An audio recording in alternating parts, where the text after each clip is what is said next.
You are interested in the unusual, the mysterious, the unexplainable. That is why you are here.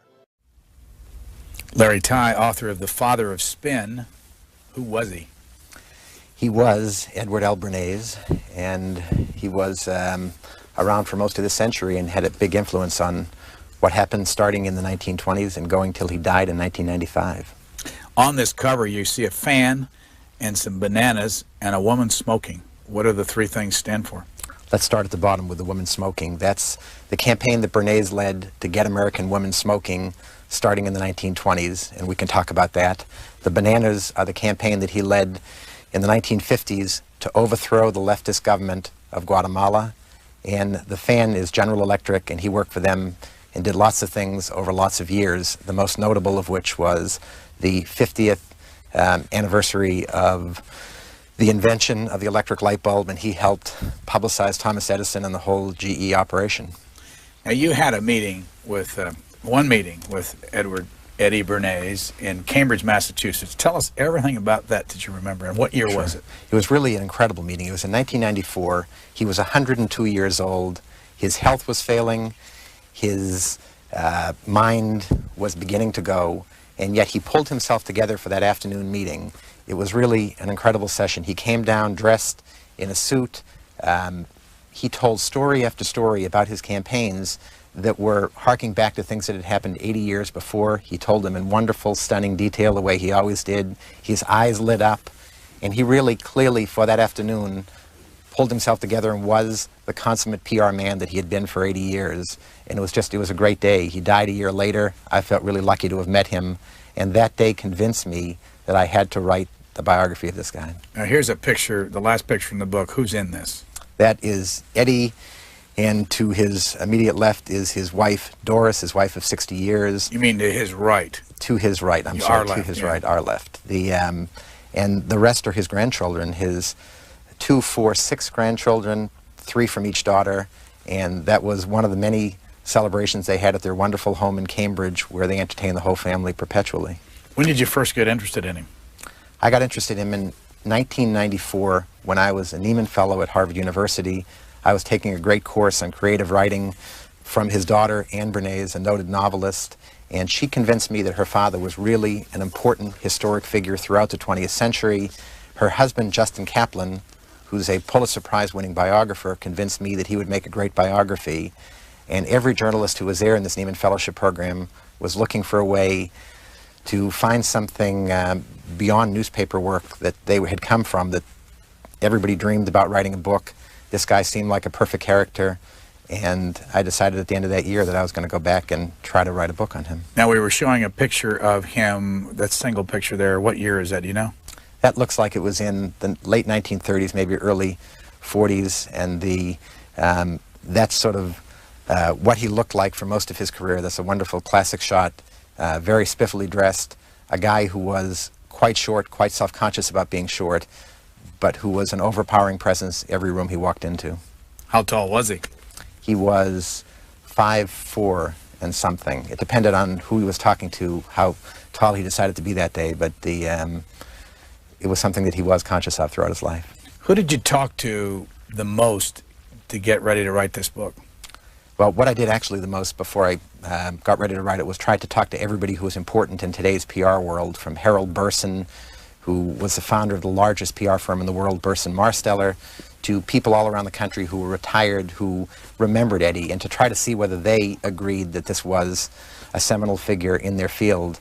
And the more people I talked to, the more I realized that he was a very controversial guy, but everybody agreed he had played a role that really was very, very important. And what really convinced me, though, was to actually go and start looking through the 800 boxes of papers he had left to the Library of Congress. And the more I looked at those, the more I decided this guy had left a record of events that were critical in American history that nobody else had left a record of. Let's go back in your situation. What do you do full-time? I'm a reporter at the Boston Globe. I cover medicine. How long have you done that?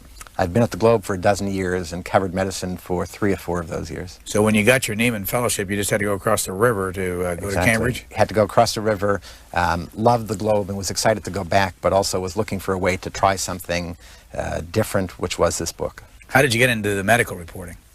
I had come from a family, my dad was a doctor, brother-in-law who was a doctor, and the medicine was something that had always intrigued me, and it just, when I started reporting, it seemed like a natural thing to do. And in Boston, there's nothing more natural and more critical to medicine as an industry in the city, as well as all the people who care about healthcare of their own. Where did you grow up? I grew up in Massachusetts in a small town called Haverhill, which is an old mill city about 45 miles north of Boston. Where'd you go to college? Went to Brown University. And when did you first get interested in being a writer? I was always interested in writing at Brown, but I used to think I had a very cynical view of reporters. I thought they were people who couldn't do much on their own and had to live vicariously. After working, following college in Washington for 4 years, I wanted to see another part of the country before I moved back to New England, and it seemed like writing and reporting was a great way to do it. So I went south to the deep south, worked for a wonderful little paper called the Anniston, Alabama Star, and intended to stay there for 6 months, ended up there for 2 years, and in reporting for a lifetime. Did you say you were in Washington for 4 years? I was here for 4 years. Where? I was working for 2 years for Mike Dukakis during his first term as governor, and then for 2 years for an environmental group called the Union of Concerned Scientists. 800 boxes in the Library of Congress. Overwhelming and yet wonderful. Eddie Yes. Bernays is what? Eddie Bernays is every piece of paper he wrote during a life of 103 years and everything that he received, and he saved it all. And interestingly, he donated it when he was 75 years old, and the Library of Congress thought, this guy is aging, we've got to get this stuff ready soon, he's an important figure, and so they rushed to get it ready. Well, he surprised them. He had said the documents couldn't become public until he died, and he died 28 years later. So they may be the best organized collection in the history of the Library of Congress. Were you the first one there? Thankfully, I was the first one there, yes. How many of the 800 boxes did you get into? Probably 750 of them. I mean, I at least looked through just about everything. How long did it take you? It took me, I spent, I guess, 5 or 6 months in Washington looking through those documents. Bernays also charted his own biography in a way that was really quite exceptional. He had a graduate student at Harvard School of Education 30 years ago put together an annotated bibliography of every book and article he had written, every time that he was ever quoted in anything from the New York Times to somebody else's book or magazine story. This was a wonderful collection that went on for about 750 pages, and I'm sure that I'm the first person to have ever really spent any time looking at that book. He had tens of thousands of copies printed, but it was really a wonderful roadmap to everything that had been written about him. So not only did he leave all of his papers, he left me this map of everything that he had ever written or had been said about him. This picture here on the bottom. That is Ed Bernays with his mother, who at the time was probably in her 90s. She was Sigmund Freud's sister, and with them is a young Walter Cronkite. And Eddie Bernays always acted as a consummate PR man for everybody in his family, from his daughters to his own mother. I'm sure he had arranged for Cronkite to come in and interview her on the occasion of some late birthday of hers. Most people listening know who Sigmund Freud was, but for purposes of this discussion, who was he? For this discussion, he was Eddie Bernays' uncle. He was the man who told him exactly how to understand human psychology and how to use it. And while Freud was using psychology to try to basically free people from their emotional bonds, his nephew took a different lesson from it. He used psychology and an understanding of why people behave the way they do to help tie them to his clients, be they companies or politicians. He was really a brilliant student of his uncle's, but did things with his uncle's psychology that might have made his uncle really turn over in his grave if he saw all these things. How well did he know his uncle? He knew him quite well. As a youngster, he spent time with him in Europe on family vacations.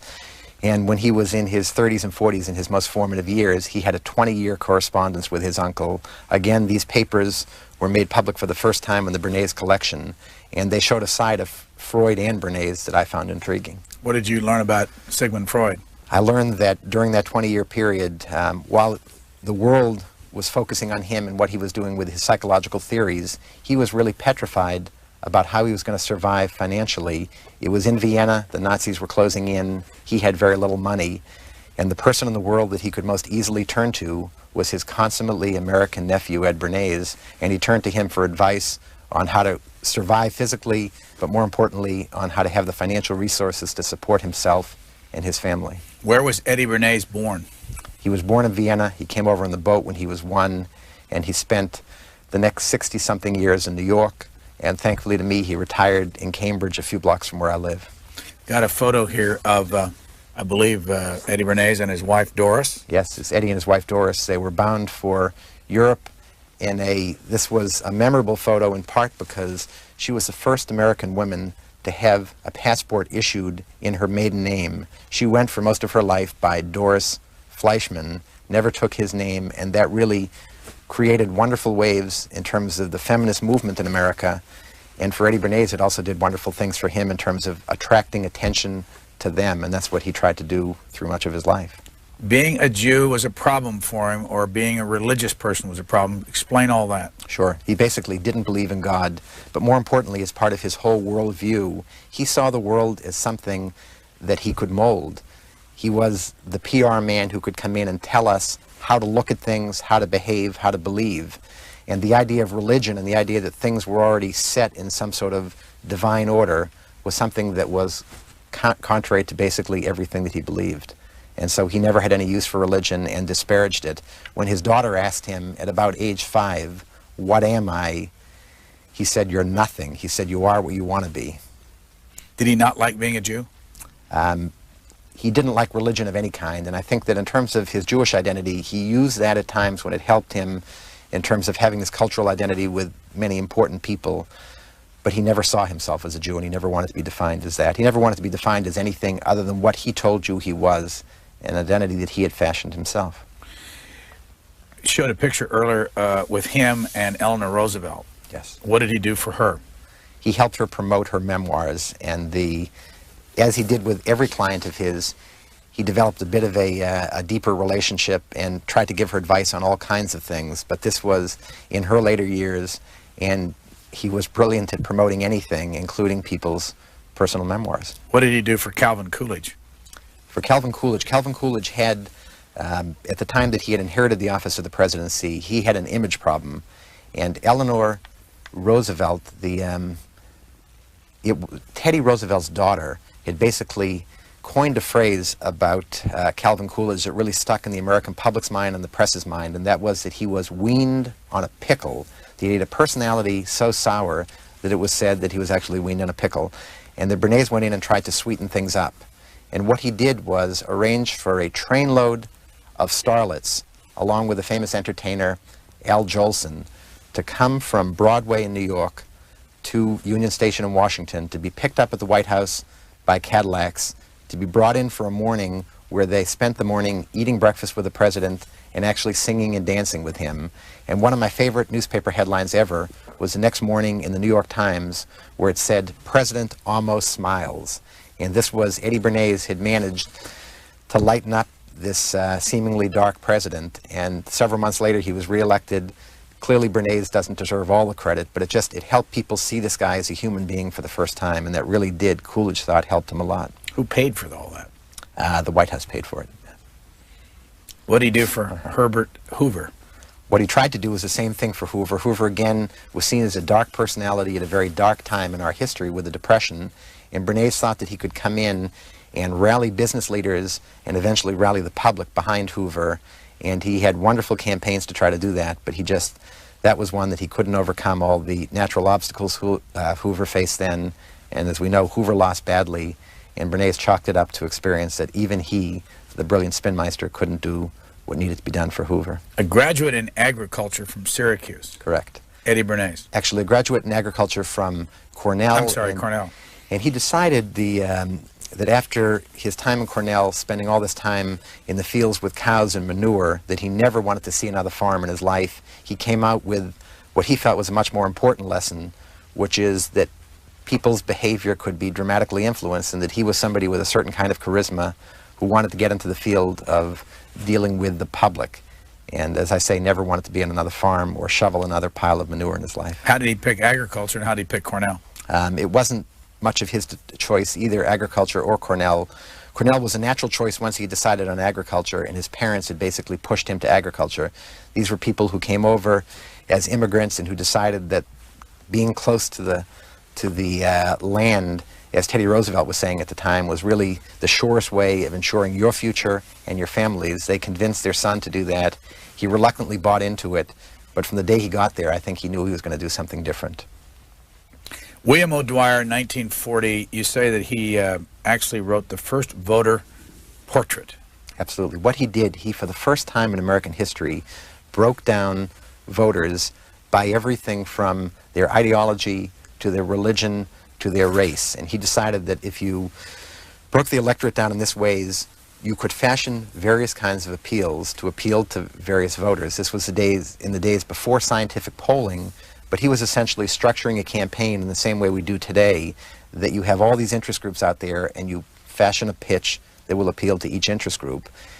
He did it for O'Dwyer, he did it for other candidates, and he helped, again, father the whole notion of spinning today, political spinning, of polling, of scientific research. Bernays always believed that behind every campaign, critical for the PR man, was understanding psychology, sociology, and history. And this was what he called the science of PR. And he wanted to combine that science with an art form of brilliant stunts. And together, he felt you had a new profession here of public relations. Who was William O'Dwyer? O'Dwyer was a young guy who was running for mayor, who later was elected mayor, and Bernays was somebody who believed in this guy, but also believed in testing out his theories that he had done so effectively for corporations to see whether they could work for politicians as well. Do you remember the list that was published several months ago, maybe a couple of years ago, the Newt Gingrich list of words that people were supposed to use in political campaigns? Yes. That, again, sounds exactly like Bernays' approach to things, that he understood the symbolic power of words, and as Gingrich did, Bernays understood that you couldn't just pick these words out of the air, that you had to sort of test out what their impact was. And he would often go to disciples of his uncle and ask them to help him understand the symbolic value of different approaches that he was trying to use in campaigns, including the symbolic value of words. Well, you've got a list of them. Assail, deny, predict, hail, ask, promise, appeal, urge, hope, advocate, see, say, tell, declare, deplore, request, remark, reveal, propose, condemn, exhort, praise, forecast, demand, thank. Where'd you find the list? That was a list in one of Bernays' campaign brochures for various clients. That was, I think, one that he had prepared specifically for O'Dwyer or one of his other political clients, but he urged those same kinds of things on his corporate clients. And each of those words, you'll notice, not only is powerful, but it is an action-oriented word, and he believed that words ought to convey action, and in a way that every writer understands today, that you want things to be in an active tense and you want real power behind the words, and Bernays understood those could serve his clients. What did he do for Clare Boothe Luce?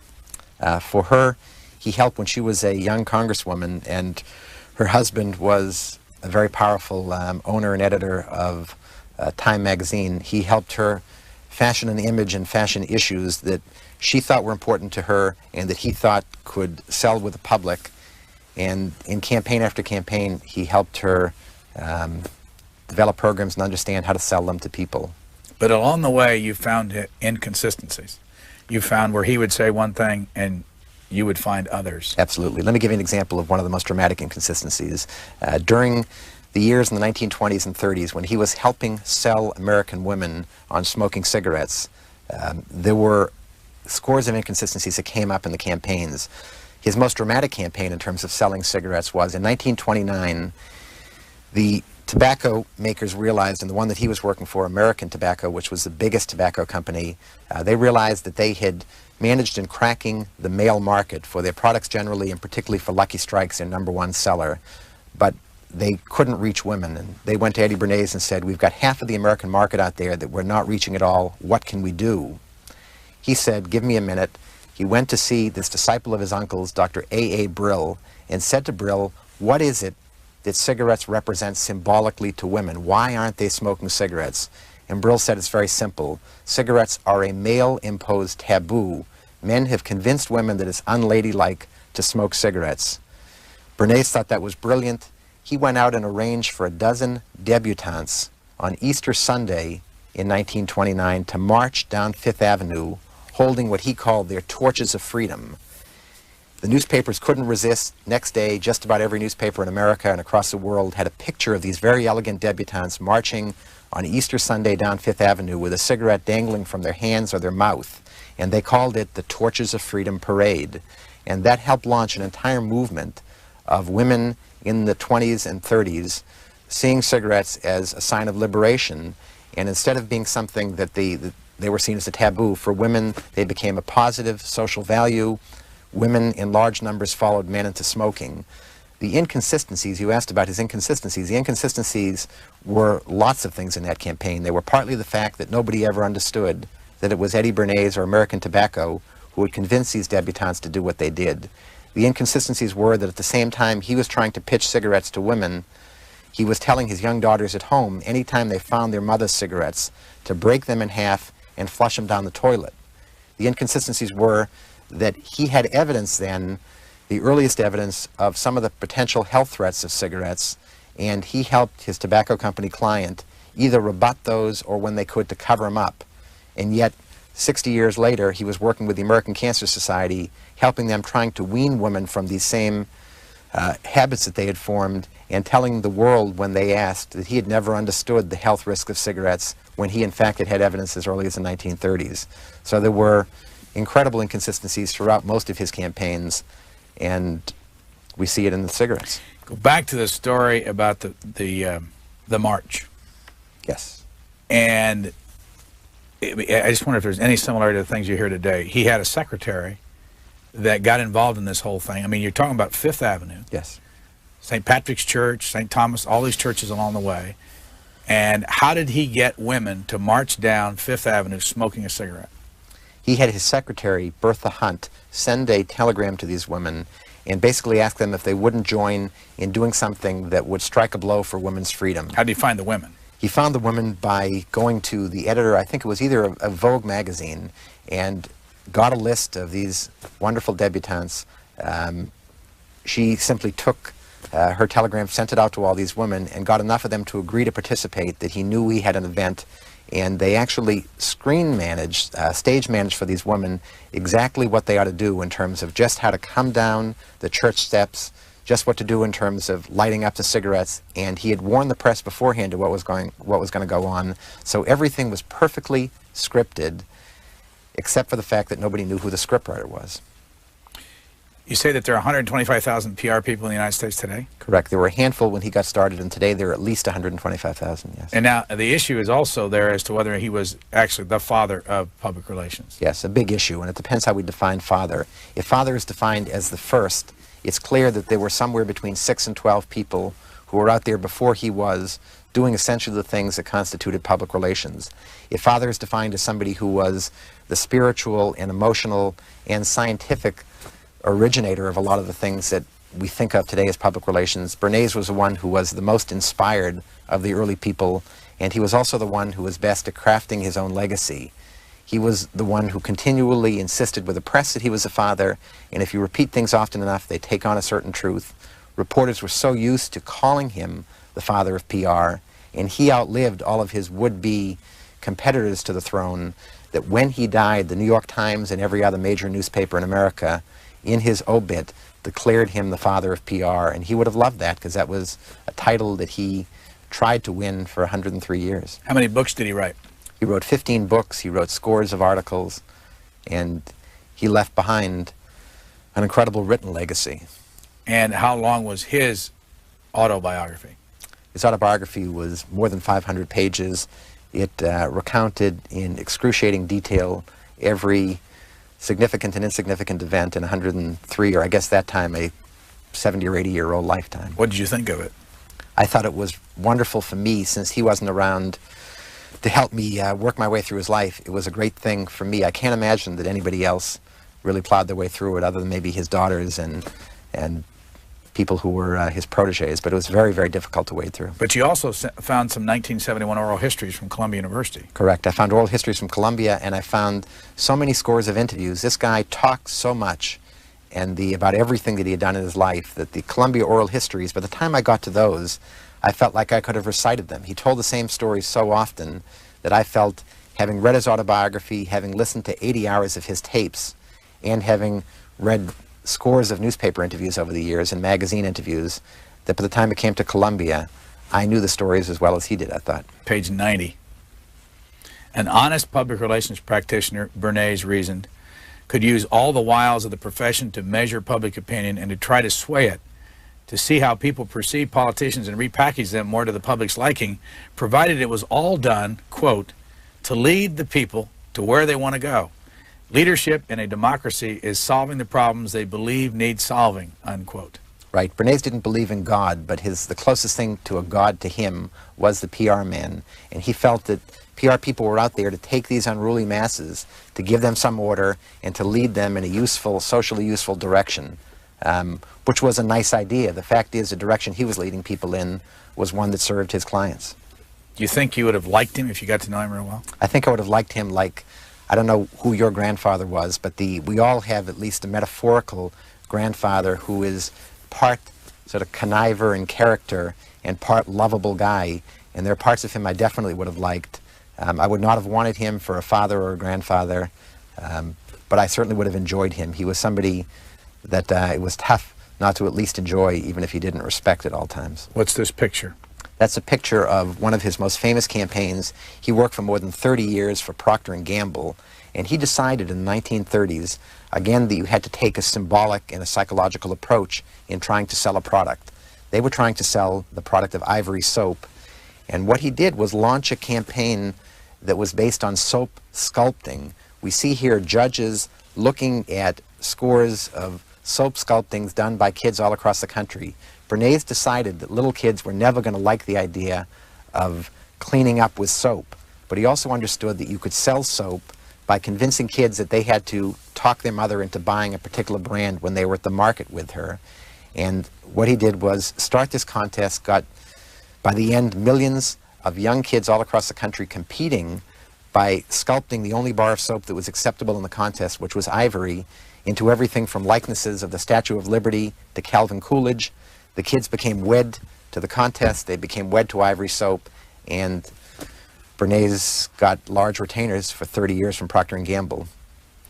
I remember one time in the book you talk about he'd bring his daughter to the office, or one of his daughters, and hand her a bar of soap and say, have at it. And he did. What was the attitude of his daughters? Well, there were two attitudes. That particular day, when his daughter had at it, she actually cut herself and had to be taken to the doctor, and had really gotten a very deep cut. And that sort of represented, I think, symbolically to his daughter, the fact that he was not always appropriate when he had her doing various things. The idea of giving a daughter a knife and saying, go at it, a very young daughter, was something that was risky, but more risky to them over the years was that every time that he was trying to sell something, they seemed to get somehow brought into the campaign, to the point where we see that even at his daughter's weddings, he was putting out press releases and basically telling the world that not only were they his daughters who were getting married, but they were the grandnieces of Sigmund Freud, and they were about to marry these distinguished people, and everything became a campaign to him, including raising his own daughters. Let's go back to this picture. You were taught by his daughter, Anne.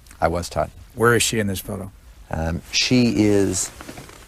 These are his two daughters, younger daughter Anne and Doris, and Doris is a therapist. She was wonderful in helping me understand her father and sort of what made him tick psychologically. Younger daughter Anne was wonderful in helping me understand what he was like as a human being, and as a writer, she understood just what would be useful to me as a writer, and they sort of helped me through the whole process of writing my first book. What did they really think of their father? They thought that he was an intriguing character, but Anne, as she said in the book, wasn't so sure that he ever was made to be a father. They were very frustrated by him. They loved him at some level, but they were frustrated by their inability to get him to see them as young kids with all these special needs of their own, that they seemed to be extensions of whatever his need was at the time, and seemed to always be almost clients to him, particularly in later years. Did you talk to them after this book came out?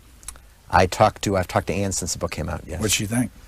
She was very kind. She was a tough grader when we taught together, and she gave me in a radio show that we were on together an A- for the book, which I thought was an okay grade. What did she think you missed? She thinks that nobody ever deserves an A to start with, and I think that I'm sure there are things in there that she's certain that I missed, but she's too kind to tell me. Guatemala. Guatemala, 1950s. The United Fruit Company, the biggest fruit company in America, based in Boston, has all of what it called banana republics across Latin America, which meant that it had these countries where it was the biggest employer, the biggest landowner, and the countries were always compliant. The whole republic seemed devoted to their crop of bananas and their other crops.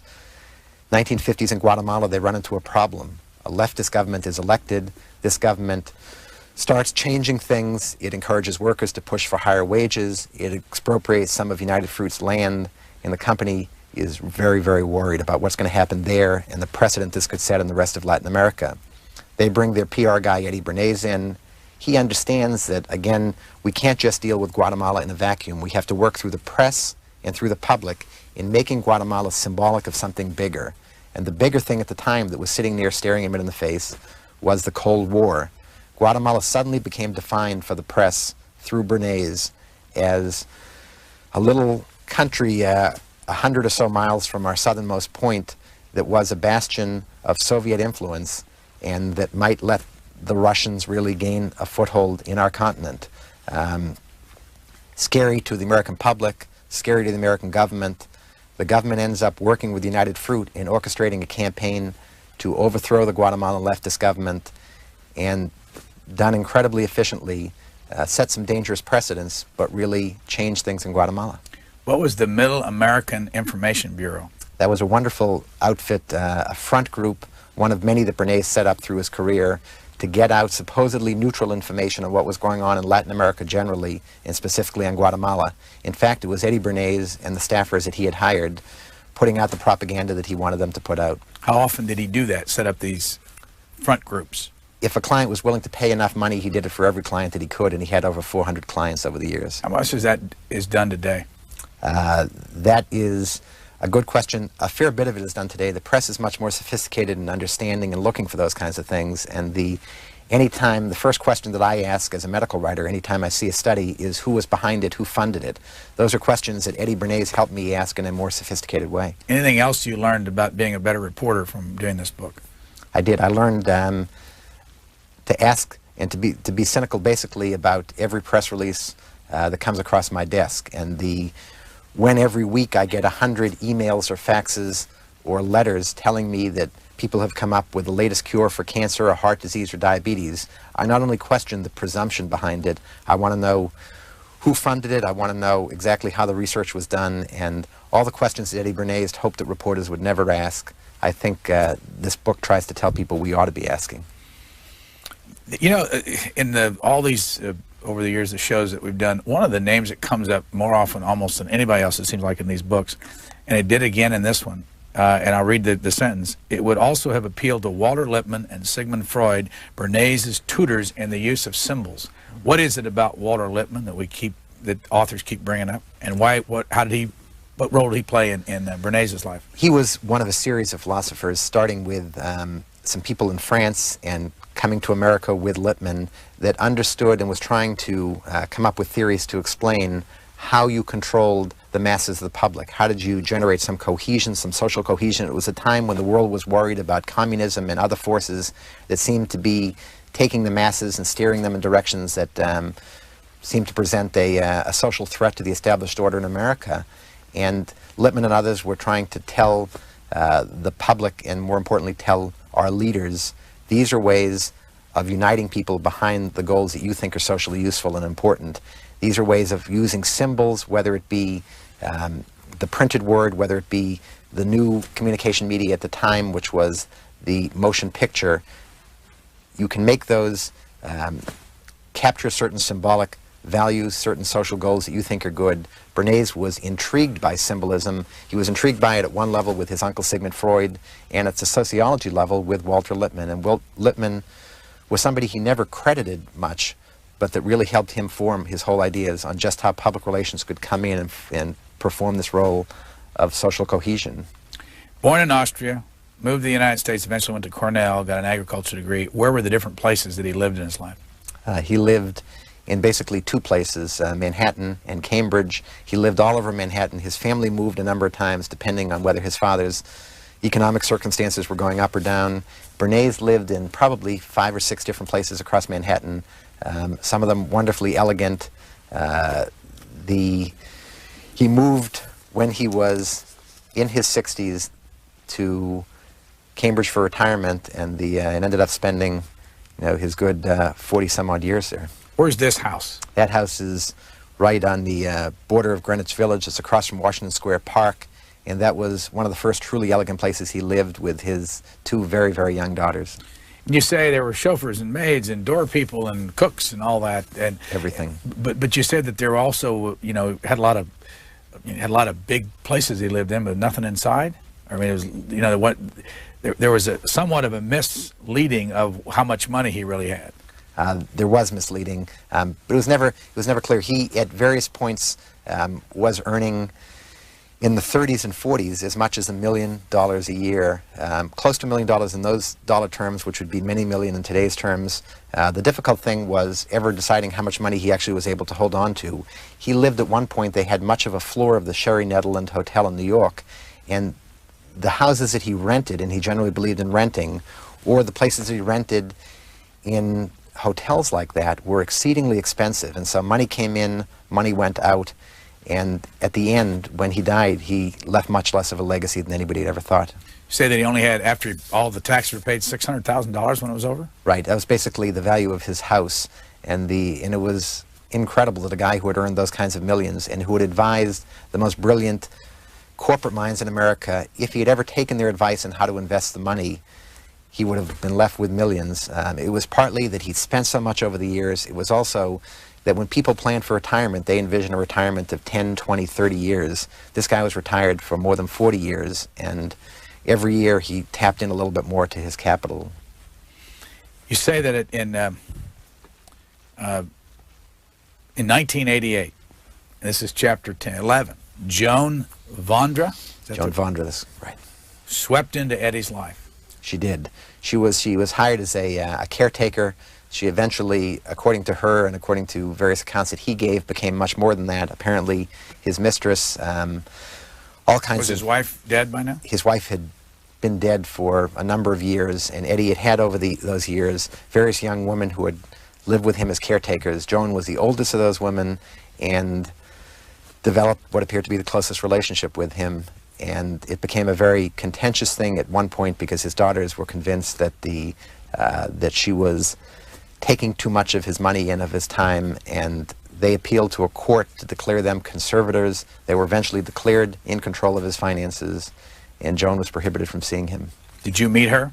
I did. I actually met her in loads of phone conversations with her, and she was very cooperative in helping write the book. You say that she was half his age? She was half his age. She was early 50s, he was late 90s. This line just popped down the page, I guess. The last time they were intimate, she adds, was when he was 101? Yes, she told stories about him having not only an insatiable sexual appetite into his very late years, but also an incredible sexual ability in pre-Viagra days. Why did you feel a need to put that in the book? I mean, the whole chapter on his last several years. For lots of reasons. Probably the most significant of which was this had been reported extensively in the press in Boston and picked up by the national press. And this was something that I felt was out there as a story about him. It was what a lot of people who didn't know him in his early and mid-years remembered about him. And I was provided with the court document that sort of went through, gave as definitive a version as there was of all these things that had happened, and felt that it was important to sort of clear up what really had gone on then. And in the end, what happened to Joan Vondra? Did she get any money? After the whole thing was over? And you say it's still there may be a book there. She says there might be a book. There was discussion of, and there was actually a filing of one lawsuit that appears to have been settled.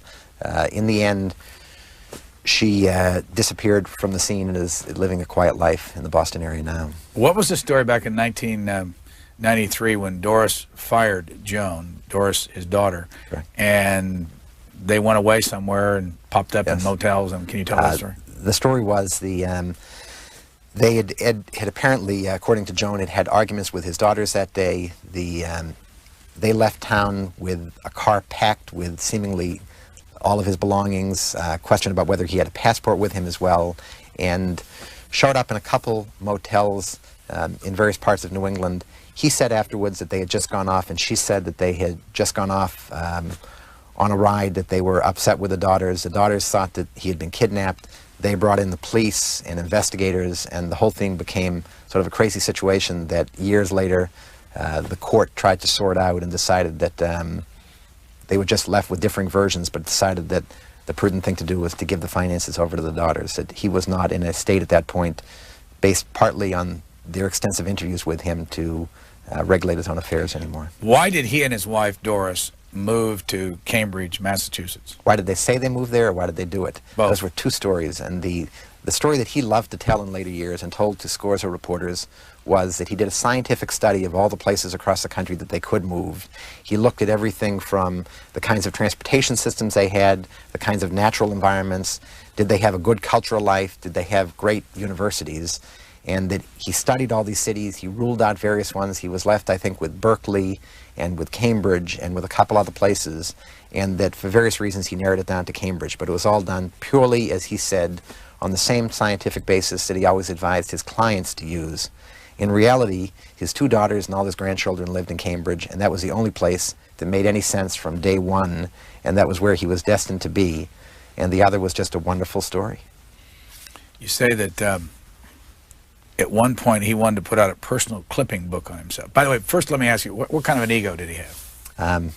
He had an ego to the extent that he was often described, over the years he had 400 and something clients, but people said he was his own best client.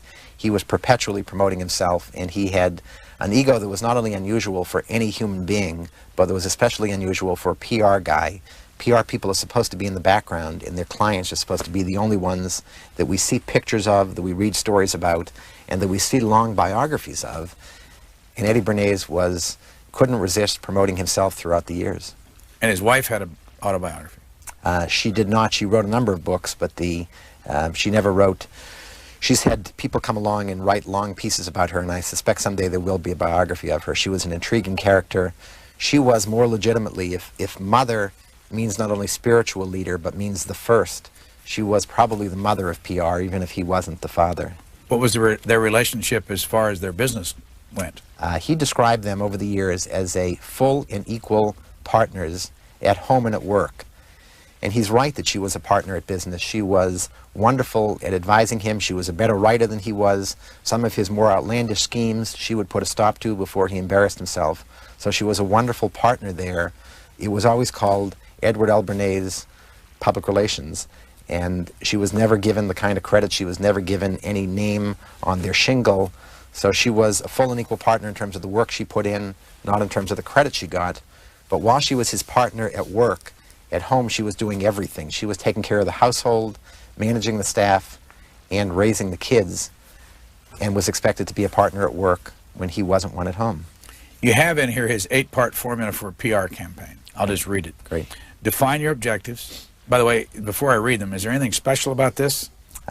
Nothing special other than that it was the most oft-repeated 8-part formula, because he would just, anytime anybody was ever interviewing him, if he was sitting across from you here today, he would tell you that he had devised that formula and that it was entirely original. It's interesting, but original I'm not sure. Define your objectives, conduct your research, modify your objectives based on that research. 4, set a strategy. 5, establish themes, symbols, and appeals. 6, create an organization to execute your strategy. 7, decide on training and tactics. And 8, carry out your plans. Right. A wonderfully sophisticated look at some very simple ideas. He was saying be strategic, understand where you're going with it, and be creative in coming up with campaigns. But as everything, it had to be put in terms of rules, and as everything, it was a bit more verbose than it needed to be. Thomas McCann. Right. What did he think of Eddie Bernays, and who was he? Actually, when I used the grandfather metaphor earlier, I think that McCann might have used that same sort of image, in the sense that McCann was a young PR guy at United Fruit Company when Bernays was working there, and he looked to Bernays as a tutor, I think, in a lot of these things that United Fruit was doing and that McCann was learning about.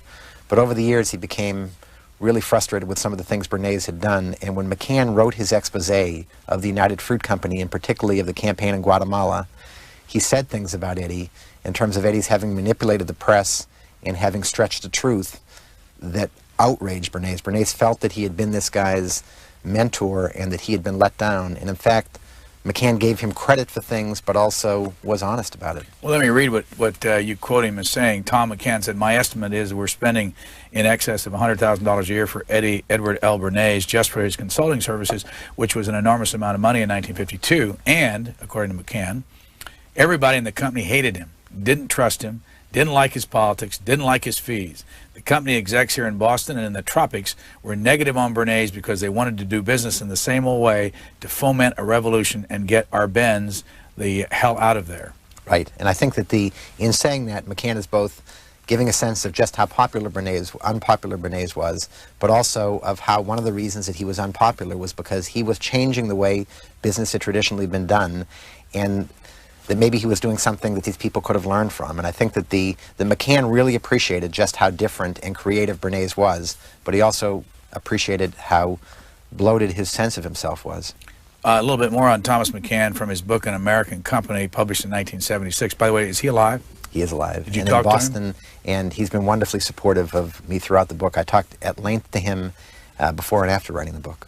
It accused Bernays of orchestrating the anti-American demonstration that took place during Arthur Hayes Sulzberger's visit to Guatemala in 1949, and which helped convince the New York Times publisher that his paper should explore the troubles there. How often, by the way, did he create an anti-American demonstration for Arthur Hayes Sulzberger? I can't say whether he created that demonstration or not. I can say that he clearly showed Sulzberger and the publishers of Time magazine and Newsweek and everybody else that he brought over there that he made sure they saw what he wanted them to see. And that was something that really outraged Bernays when McCann charged him with that in his book. Bernays said they went there as a totally neutral trip, that they saw everything, all sides of things, and that clearly, I can say that that's not the way Eddie Bernays would have operated, and he would have shown, as anybody would have, you're bringing these people over, you're representing one side of this. He was smart enough to show them enough to make them think that they were getting a full picture, but not smart enough to really let them talk to people on the other side. You have more on politics. There was this on politics, you write. In most elections, you can count on 40% of the voters siding with you. This is Bernays' theory? This is Bernays' and other people's. Whether who was the originator, it's unclear. But 40 on your side, 40 against. What counts is the 20% in the middle. Winning over the undecided 20% is what public relations is all about. And you write, and to Tip O'Neill's contention that all politics is local, Bernays added that all PR is too. Right, and he was really brilliant at sort of coming up with some of the basic truths about the profession he was involved with and about public behavior, and that was one of many of them. We list in the book lots of truisms like that, and again, it's unclear how many he originated, but he certainly was quoted often with them. Did he belong to the Public Relations Society of America? He did at the end of his life. He never believed in organized groups. It was partly that they didn't want him, that he was so outlandish at times that he was not a especially welcome member of some of the more prestigious PR groups. And he saw himself as different always, and he wanted to be seen as a unique figure. He was never part of a big PR firm. It was always Edward L. Bernays, Counsel in Public Relations, and some young people working under him. He just didn't want to share his expertise, his money, and his glory with anybody. You have all these little sayings that Right. that he liked to use. He had a theory, you say, on stubbornness. It is sometimes possible to change the attitudes of millions, but impossible to change the attitude of one man. Right, and he knew that well because he was as stubborn as anyone. On how to justify high fees on the basis of a Latin phrase, and I won't be able to do this, quantum merit, I apologize, that's not right, as much as one deserves. The man or the corporation is much more likely to do what you suggest if you charge a high fee than if you charge very little. Right, and he lived that. He charged excessively high fees. It was a new profession, and nobody knew what to expect. His theory was you charge really high fees, you deal only with the CEO, and that way people take you seriously, they listen, they try to do what you're doing, and you become rich, hopefully. The best defense against propaganda? More propaganda. The best place to find things? The public In the library? public library, and throughout his life, he used that. He was brilliant in understanding where resources were buried, and he understood how much was available there in open public form. If he were around in the days of the internet, he would have been the first one to learn the internet and to use it to get more information for his clients. The best press releases, each sentence should have no more than 16 words and just one idea? Just one idea. He was great, particularly in his later years, which were in his 80s and 90s when he would have scores of young PR students over to his house, and he would help them try to find a job. On why he read Playboy? Because it was going somewhere. He never... For the same reason I read National Geographic, I like to see places that I will never visit. Never visit. It's great. And it's particularly great because he was apparently visiting those places into his late 90s. He doted on two things, you say: his connection with Sigmund Freud and his experiences inventing the field of war propaganda during World War I. Right. What did he do? What he did during World War I was he tried, first of all, to get into the war in active duty, and he had various, it was, I guess, bad eyes and feet that were a problem. So he tried and tried, couldn't get in, decided to join with the U.S. propaganda agency, which was called the U.S. Committee for Public Information. He became one of their star propagandists, and he helped convince the American public that a very unpopular war at the time was one that we ought to be fighting. He helped convince our allies they ought to stick with it. What's this picture right here? The one on top, and he's right over there on the far right-hand side. When they were about to sail, he was with the U.S. Committee, and they were about to set sail for Paris to the peace conference, and that turned out to be a very controversial episode for him. He upset the people who were leading the delegation by trying to work with the press.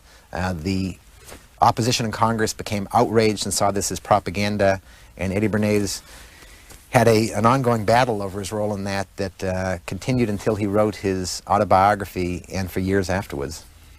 You know, you mentioned earlier about the library. I mean, you're talking about the advantage of going into libraries. How would you grade the Library of Congress after you spent all that time over there? After I spent time there in looking through research collections, in manuscript collections in a dozen other libraries across the country, I think the Library of Congress gets an A+, and I think they get an A+ partly because they were so brilliantly organized with the collection, and partly because they helped me when I wanted to cross-check things with other manuscript collections around the country. They were really wonderful at making that very easy. I was possibly the most ignorant author that they had ever had in there, and they were great in helping me out. Why do you say ignorant?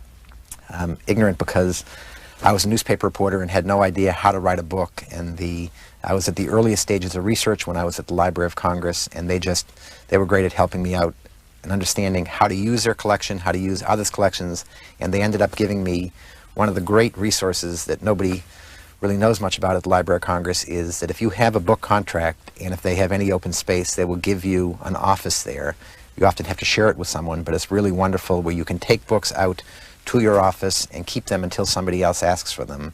And I had this office, and that made things so much easier there. Which building of the three buildings were your papers located in? The papers were in the Madison building in the manuscript collection room, which is where presidential papers are, and very unusual for somebody to get into that room if they're not a public figure, and they understood the importance of Eddie Bernays and letting him put his papers there. What would you recommend to someone who's never done this before? They're setting out, they know they've got 800 boxes of information at the Library of Congress. Yes, I would recommend two things. One is being really nice to the librarians there and having one or two of them that are really there to give you the kind of advice that you need when you're a neophyte with this. And the other thing I'd recommend is finding somebody like me who started out with this whole thing so ignorant and getting some tips in terms of what the resources are there to use. I had a wonderful guy who I sat next to for a couple months who may have written the best book ever written on Vietnam, Neil Sheehan, who was great at sort of helping steer me through the library and understand how to make them work for me. What was he working on? He was working on a book on the Cold War, and that's probably all I got to say about it. But the reason I ask is that he was our first interview on Book Notes about 10 years ago. So. Well, if he was as inspirational in this show as he was for me in talking to him there, it was really great. And you say that Eddie Bernays says appeal to people's instinct, that's his philosophy, rather than reason. Correct. What's he mean by that? He understood that people respond more quickly when you tap into something that's symbolically important to them, and the instinct in terms of cigarettes wasn't to convince women that buying cigarettes made any rational sense, or that the money they would spend or what they were putting into their body made sense. It was to tap into something that was symbolically important. The instinct was freeing themselves from this male taboo. Everybody wants to be liberated, whatever that means, and this was an instinctual process that helped them change their behavior. What was his life like at the very end? At the very end, it was difficult. He had gone through this whole traumatic thing in his last couple of years with his caretaker being taken to court, with his daughters involved in a struggle, over this thing, and it was difficult. He had friends who visited him, but he lived a relatively lonely existence in his last couple years in Cambridge, which was a real contrast to what he had done when he had these wonderful parties for 30 years before that in his backyard, and was one of the real social people in that community. How did he die? He died of old age. Things just gave in at the end, and at 103, he died quite peacefully. Who was with him? He had a very close friend who was with him. A number of people claimed to have been with him at the very end, and that was one of the things that we talk about in the book. Trying to sort out who was actually there was unclear, but he had family very close around him at the end, and a couple friends. First book for you? Number one. What do you think of the whole process? It was wonderful. As somebody who loves daily journalism, the idea at a newspaper, if you're given 2 or 3 months to work on a long project, that's an incredible luxury. The idea, in this case, of having had an entire year to write a book was really terrific. In a newspaper, if you can use the best 5% of all the material you've collected, you're lucky. Here I could use the best 50 or so percent, and it was just the idea of having the space and the time to tell a story like this was just a true joy. What's next? What's next is enjoying the Globe, and at some point definitely trying another book. You have any idea what you'd like to do? I do, and when I know more about it, I'd like to tell you about it. Is it about a person or about a subject? About a subject. Our guest has been the author of this book, The Father of Spin, Edward L. Bernays and the Birth of Public Relations, Larry Tye of the Boston Globe. Thank you very much. Thank you very much.